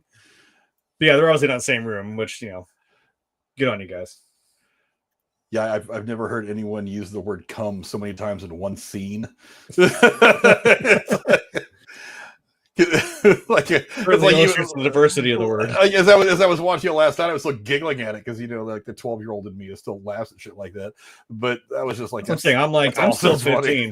I tell people that's the other thing I tell people. I'm like, 1 year I turned 15, and then like I never grew up. I'm still you still make a joke and I'm about that. I'm still gonna giggle because I'm just immature. Who else? What else we got? I'm surprised I didn't get that one of Scott Mosier, but that's okay. Let's go with Randall Dante. Of the 50 actors that are credited, only 2 had at least one film credit before appearing in this movie: Gary Stern and Mitch Cohen. The other 48 made their first on-screen appearance in this movie, and most of them would become regular faces in many of the Kevin Smith films, while others would only be in this film right here. Like you mean like in Mallrats where he walks out and his name is Gil Hicks and he's got this really weird mullet and sideburns? I'm like, you can't fool me, motherfucker. That's Dante. Does he have a brother we don't know about? I don't know. Or the news reporter in Dogma. Right. Yeah. That's one of the things that's kind of cool though. It's because they make a lot about directors wanting to work with certain actors and vice versa. Scorsese and Leonardo DiCaprio work together a lot. They've made great movies, but it's nice that there's this tight knit group of people who just want to do something fun and cool. And when the pressure's off and you're more just hanging out with your friends and doing a fun thing, as opposed to trying to make this movie that's going to make $1 million and help the studio do and everybody's depending on it for whatever reason, like the MCU movies. I mean, it's the reason why it's a good thing that those kinds of movies make a bunch of money is it does help fund smaller productions that aren't going to make $1 billion the opening weekend, that are still good stories, good movies, but you're giving it to younger filmmakers who are trying to get to work. And the reason why Disney can do some of those smaller films is because Avengers made 1.4 billion or whatever, so they can take some of that money and put it towards some of these smaller productions that are still good movies. They're not going to put the marketing behind it. It's not going to have the big names, but it's still going to be great storytelling and great filmmaking. Problem is nobody's going to see them because it's not going to be on every billboard from here to Mars. It's not going to get the viral marketing. It's not going to get the product placement, and it's not going to get a McDonald's Happy Meal toys based on it. So that's why I always get mad when people are like, "Oh, there's no original stories." I'm like, there are plenty of original movies. You're just not going to fucking see them. You're so stuck on seeing Star Wars and Marvel and DC that you're not looking at the actual listing of the movies or the theater and saying, oh, there's this small romantic comedy, there's a small period piece that, it would be interesting, but I'm so inundated with Marvel, so inundated with the big stuff, that's the only thing that I think is getting made. Actually pay attention. Or for that matter, go to some of the art house theaters. Yeah. There's a lot of shit that plays in those theaters that won't make it to a Regal or a Cinemark or an AMC that is small scale stuff, but it's still good filmmaking. So, I mean, spend 3 minutes looking at the listing and, don't stop at the big movie. Go down to the other things and see the movies that are there and say, oh, I'm going to go and go watch the trailer. Go watch the trailer online. And if it interests you, then go see it. Because that's the reason why Miramax bought Clerks is because they had made a bunch of other movies that had done very, very well and made a lot of money. That gave them money to go give Kevin Smith to say, here, we're going to buy this for Clerks from you for what, $350 or something like that. That's what they gave him, $250. We're going to give you a few $100,000. We're going to let you give you some more money to do some more post, maybe shoot a couple more scenes, and then we're going to release it in a wider release. That happened because a movie 4 years earlier made $300 million. So that's the movie you're bitching about that led to Clerks, which is the exact movie that you think you're not getting now, but they're out there. You just got to go find them. Yeah, that's something that, I mean, while I want to go to a theater and I want to see Superman, I want to see Fantastic Four or whatever it's going to be. But I'll look around because, I mean, they'll have movie posters all over the theater when you come in. And I'm looking at every other one. And I'm except that I haven't seen marketed or never heard of. And I'm just like, that looks interesting. What is that? I saw, one a week or two ago and I was like, I don't know what that is, but I'm like, well, it's Samuel L. Jackson, so why not? I mean, it's not Samuel L. Jackson in Star Wars. Now, while I would go see that 100%, I'm like, well, I don't know what this is, but great, I'll give it a chance. I'll see what this is about. Just put your feelers out there and just watch the movies. That's what the basis of this channel was. We're like, just watch some damn movies, all right? Or else. Whatever, it's a threat. Okay, where's that picture? There it is. That's perfect. Okay, so a Miramax employee read the screenplay to determine that the company wished to pick up the film for distribution. A reader came to the scene where Dante, angry over his girlfriend's sexual past, yells at an oblivious customer, "My girlfriend sucked 37 dicks!" To which the customer curiously says, "In a row?" He laughed so hard that he had to stop reading the script. He immediately visited the vice president of production and had him read that scene too. The VP greenlit the film for buying approval by Harvey Weinstein and Bob Weinstein on the spot. Yeah, I love when the movie starts. It says Miramax. I'm like, oh yeah, they're doing well, aren't they? Yeah, Mr. Weinstein. But whatever. I mean, it got there. We got Dogma back, so fuck them. And apparently, maybe even a sequel at some point in the near future. Who knows? Yeah. He wasn't just trying to vet Kevin Smith. He was like, no, we're going to make this happen, apparently. I would love to be that guy that works at a movie production studio that just has to read scripts. Right, just kind of... Or that at least gets to read scripts, and I could walk in and be like, dude, this one is fucking awesome. You should totally do this. Well, I like how that's what you led with. His girlfriend sucked 37 dicks. Read this shit. And that's what got it. I mean, that would at least make me read the script. I'd be like, what? I need context now. So now I have to read the script to get the context. And then I read it. Then I realize there's 500 other funny lines and quotes in here. I'm like, okay, we're going to go ahead and put some money on this. You're right. We're going to take my credit card. We're making this. Okay. Now I've got a picture of the video store. There we go. The RST and RST video stands for Rajiv, Sarla, and Tarlochan. I hope I said that right. Those are the first names of the son, mother, and father team who owned and still own the video store and the Quick Stop. I thought it meant rent, sell, or trade video. I don't know. I don't fucking know. I wasn't there. But that is pretty cool. I when we were watching it, I was like, I'm like, it's still there, right? That and the somewhere I have a picture of it. Yeah, I'm like, Quick Stop's still there. I'm like, it's still a thing, which is really cool. I love that as a weird piece of movie history. Yes, I've been to the Shawshank prison. I mean, yes, it's a giant, prison that used to be in operation, but I'm like, it's still a movie set. It's still there. I'm like, that's cool. I'm like, yeah, but this little podunk, fucking convenience store in Leonardo, New Jersey is still there. I'm like, that's awesome. I feel like it's mostly there because fans are kind of keeping it alive. Because I mean, video stores. I mean, was there a video store existing around near you anymore? But no, I feel like it's probably still there because it's kind of like the last blockbuster. It's a novelty at this point. It's been in in the Kevin Smith movies. The signage is kind of iconic now. Because like if me and you look at that sign, we immediately were like, we know that we get that reference. We know what's going on.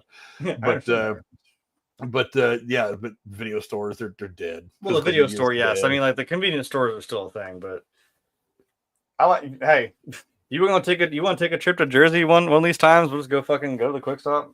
I'll do it. I'll go. What other reason would I want to go to Jersey other than just to go see the Quick Stop? That's what. Well, like I said, Jennifer and I were going to go to New York a long time ago, and then the pandemic came and all hell broke loose. But one of the things I was really hoping to do, I'm like, New Jersey, New York. Quick, it's right there where Leonardo is. Maybe a quick. You could have just told him like, "Hey, let's take a quick stop." Yeah, let's take a quick stop. Quick stop. I was walking in and be like, "Are you sure you're open? You guys open?" Yeah, I'm sure I'd be the only person that ever walks into some stupid shit like that. But whatever. Right? Like they don't get that all the time. Yeah. Let's see what even was the next one. I don't know. We'll do. I need a customer. Let's go with this dickhead. Not the right one, but around the 36-minute mark, the offended customer in the jizz mopper scene is buying paper towels and a glass cleaner. You know how much money they make? that's Randall so eloquently put it. That's one of those things where it's like because honestly, when I found it, I was like, I've never actually looked at what he was buying. Right, yeah. Have you noticed that like of all the customers that roll through the Quick Stop over the course of this movie, like 95% of them are buying cigarettes? It's always like, hey, pack of cigarettes. Yeah, it's all day, just pack of cigarettes. I mean, I kind of understand why Randall just didn't even think about it. He's like, here you go, kid. Smoke them up. Not paying attention at all. And then the one guy happens to roll up there by the Windex and paper towels, and we're talking about jizz moppers. The guys that clean up after you go into the nudie booths. What's a nudie booth? Well, you never been in one? Apparently not. When I think of that, all I think of is fucking Boondock saying it's like, yeah, you clean a little bit more than that up off the thing. You got to clear someone's brain off the glass. Ron Jeremy got one with his dick out. That really sucks.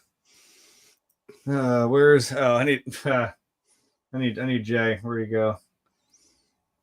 Jay's not about. So I think I know where this is going. The word fuck and its derivatives are said 91 times throughout this film, mostly between Dante and Jay. And I think I would like to say that was probably mostly Jay, if we're being honest. I read that now. And I was like, that can't be 91. It's got to be more than that. Somebody miscounted. It had to have broke 100 probably by the time we got to the end of the second act. I mean, especially when I don't know. I don't know which is it. I don't know if it's Clerks 2 or Jane Silent Bob Strike Back. I'm like, come on, this motherfucker walks in. He's like, fuck, noise. He's just singing, just railing off nonsense, just dropping an F-bomb in every fucking sentence. I'm like, it's got to be higher than that because with this guy right here, it's again, Boondock Saints, that illustrates the diversity of the word. That's what do you say? He's like, what do you ever have to after the conversation? Pussy, man. We'll get to that Silent Bob line later, but yeah, he's like, what do you ever add to the fucking conversation, man? I got nothing. Yeah, got nothing. Fuck, man. That's all you got for me? Or of course, when he screams in his face, like the sign on the back of the van, Clerks of Hollywood, you dumb fuck. I think that's still my favorite one. He just screams in Jay's face and at least gets to drop an F-bomb on him. Say it, man. Don't spray it. Oh, god damn it. I think that's the end of the list. So,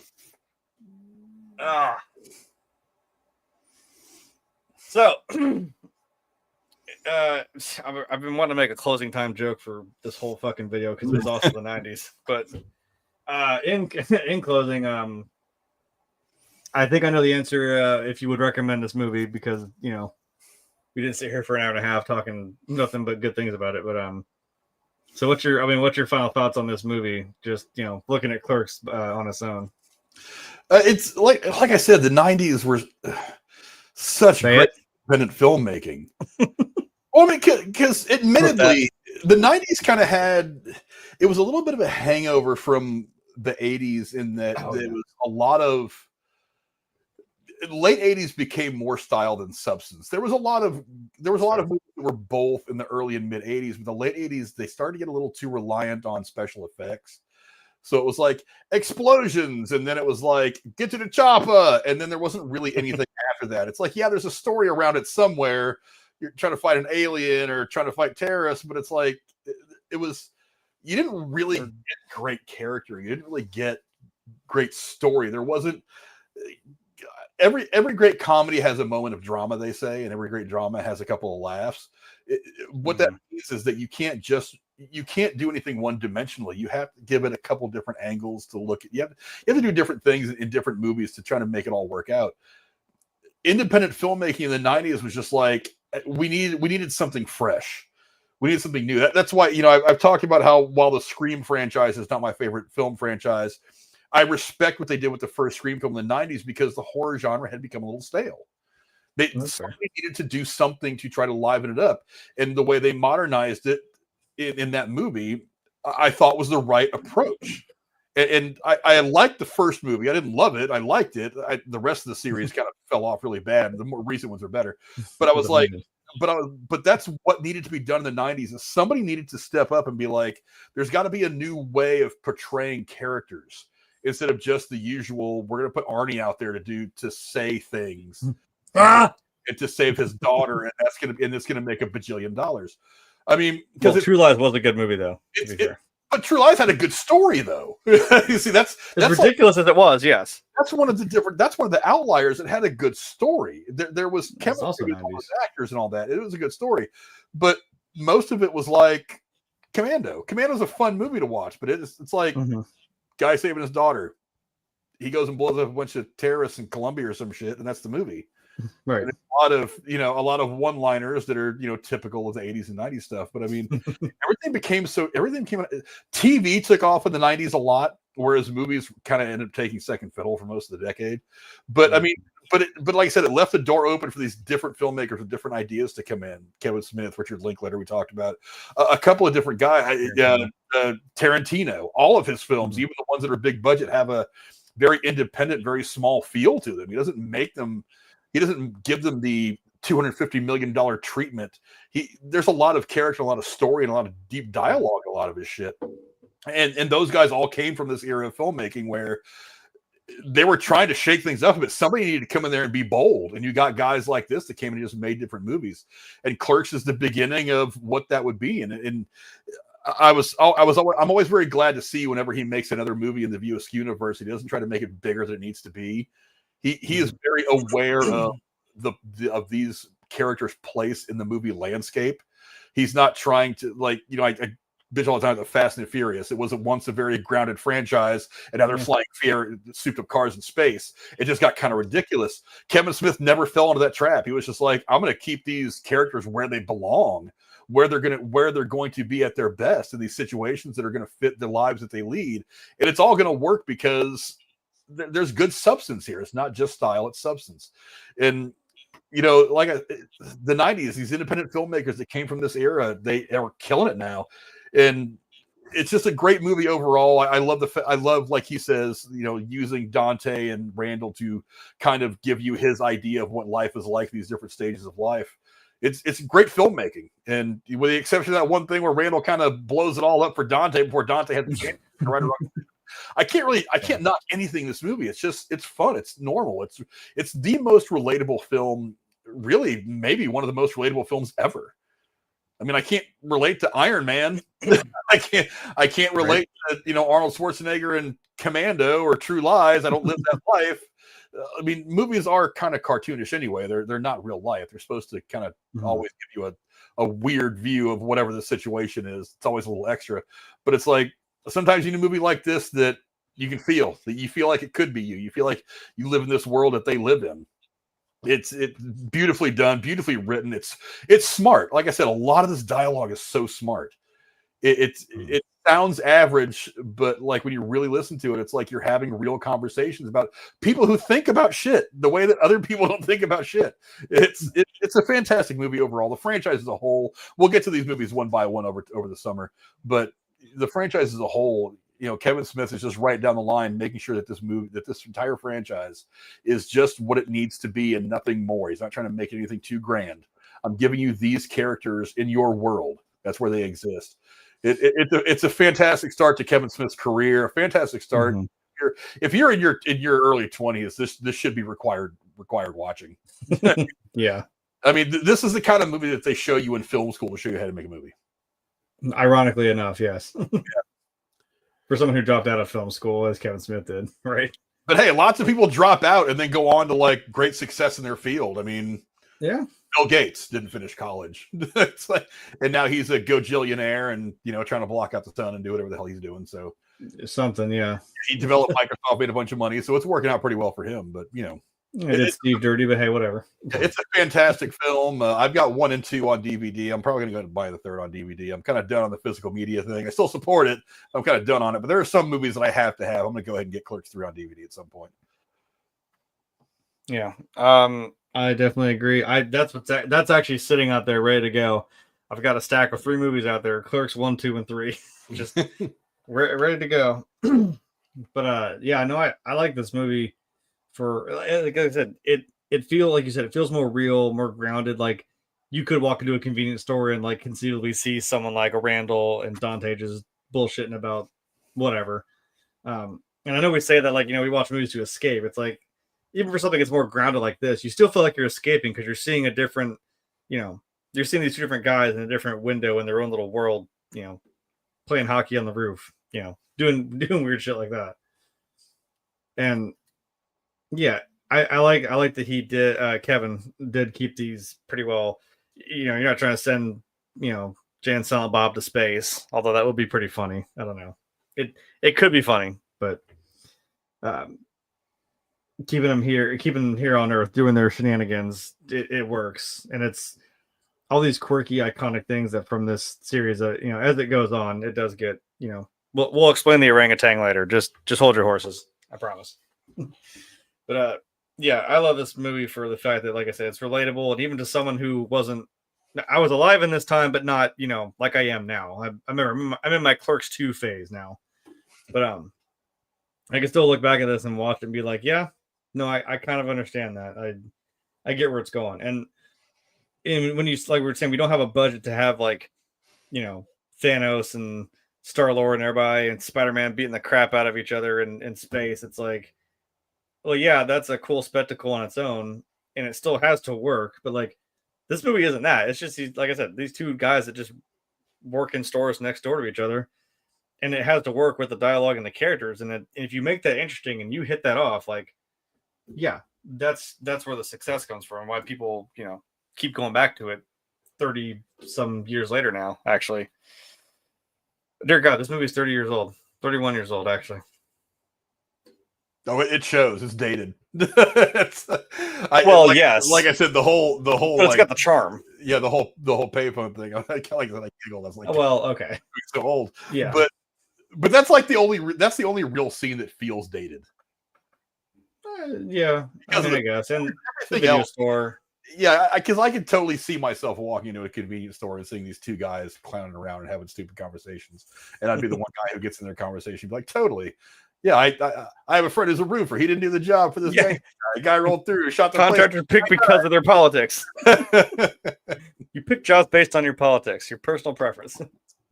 They knew the risk involved. They knew what they were doing getting into that job. I say, let them crash.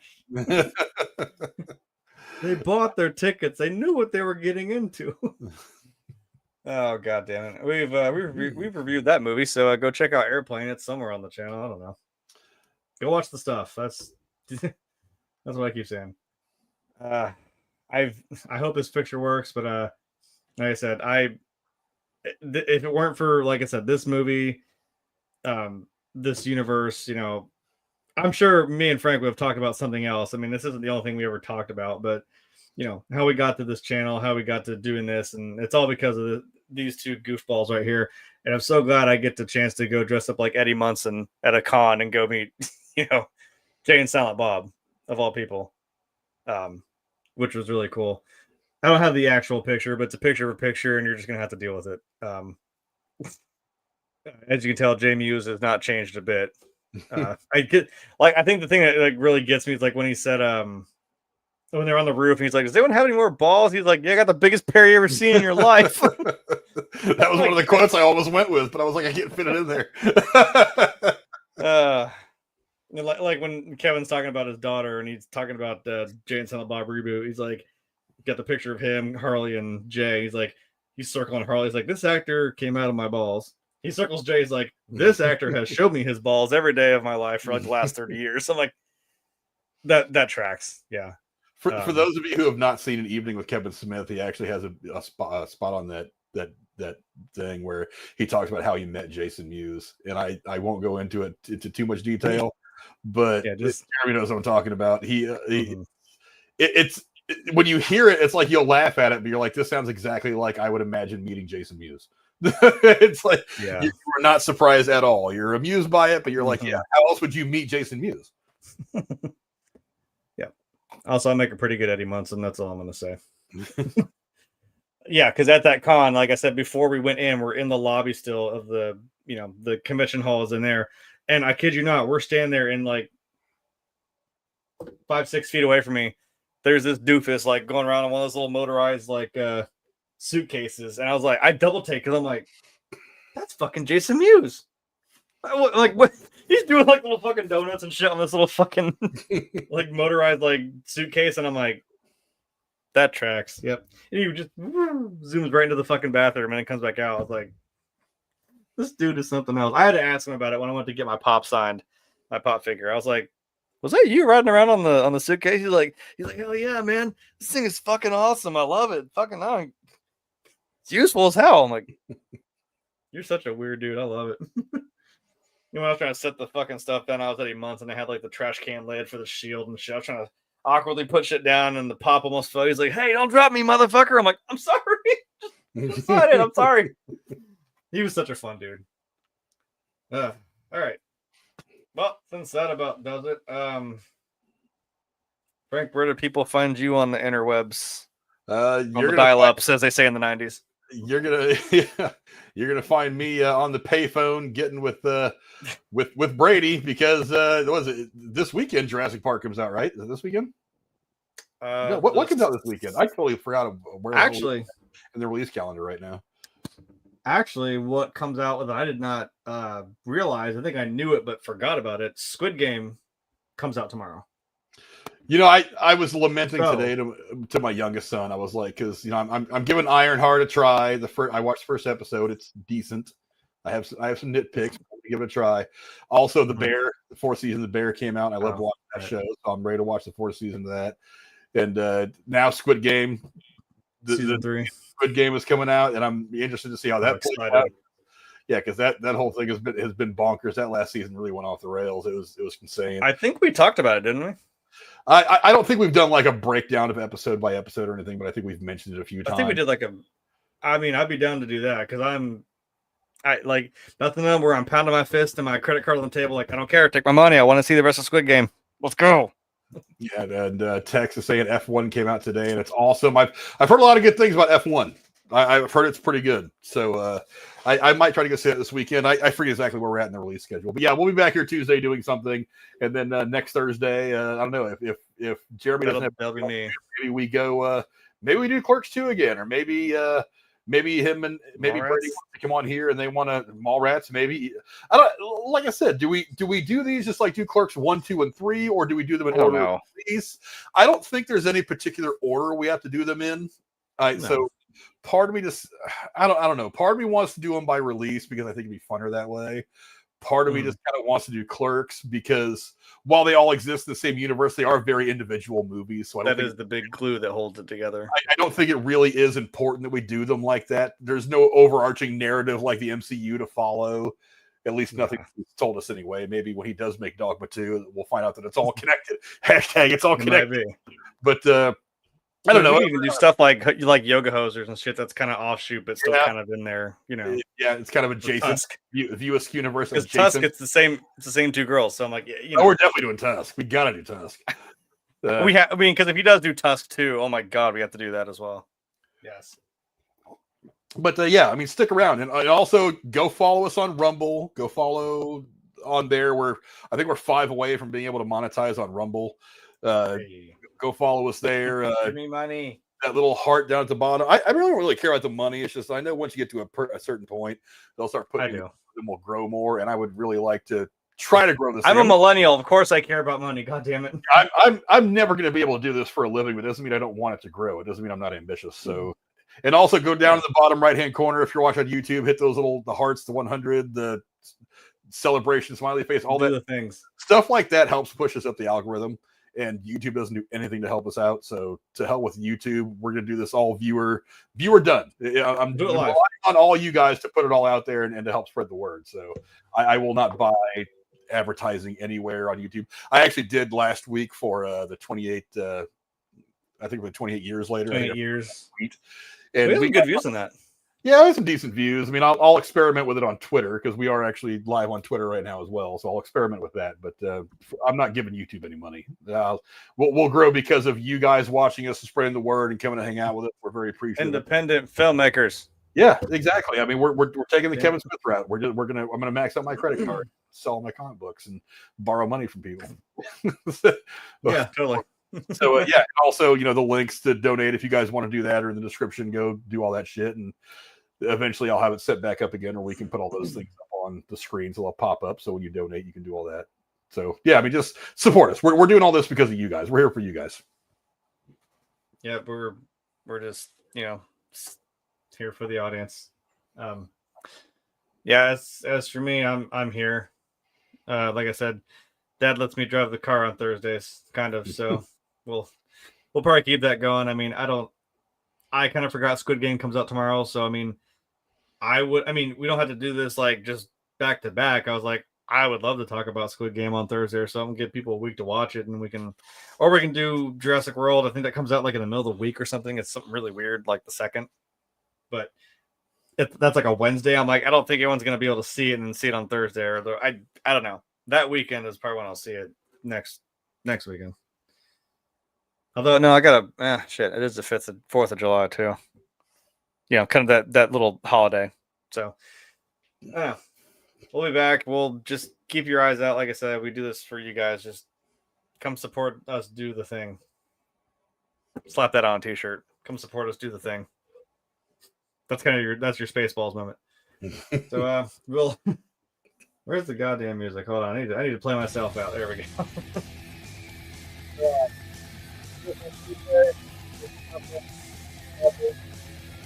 I'll see you guys in the next one. Goodbye. Adios. Where's the thing? I gotta keep scrolling. I'm gonna get this right one of these days, damn it. It's all about timing. You'll figure it out. Maybe when I'm in my Clerks 3 phase, I'll figure it out. I don't know. Maybe. Eventually, yeah. That's where I'm at.